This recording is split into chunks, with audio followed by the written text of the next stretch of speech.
طب تعالى بقى نشوف ليه الاختيار ب هو الصح. بيقولي المركب سي ينتج من الكاليت الناتج اختزال الفينول.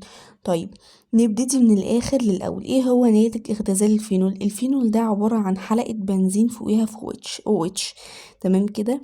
ال OH بيقولك فينول اول ديت ده مقطع الايه الكحول. يعني انا جبت حلقة بنزين عادي، تمام، فينايل يعني اللي هي C6H5، والاستبدال بتاع الاتش اللي هو حلقة البنزين استبدلتها بايه بالاو اتش فاصبحت الايه اسمها فينول. تمام.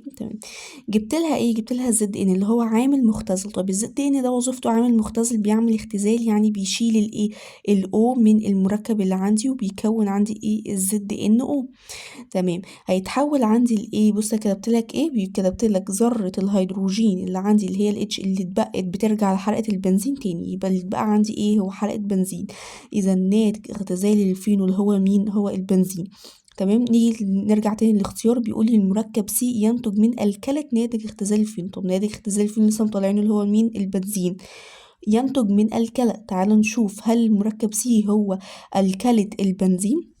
مسكنا البنزين وعملنا له الكلى. ايه هو الالكلى ده؟ ده تفاعل فريدل كرافت، اللي هو التفاعل بمسك عندي البنزين وافعله مع كلوريد الايه الميثايل مع الايه LCl3 كعامل حفاز.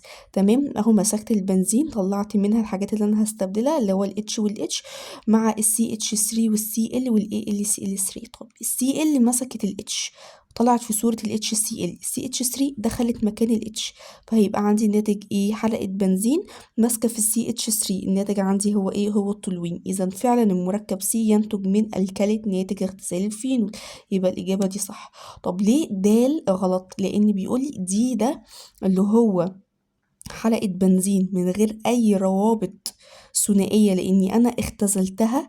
ناتج أصلا دي ده اللي هو ناتج اختزال مين؟ التولوين، مش ناتج اختزال الفينول.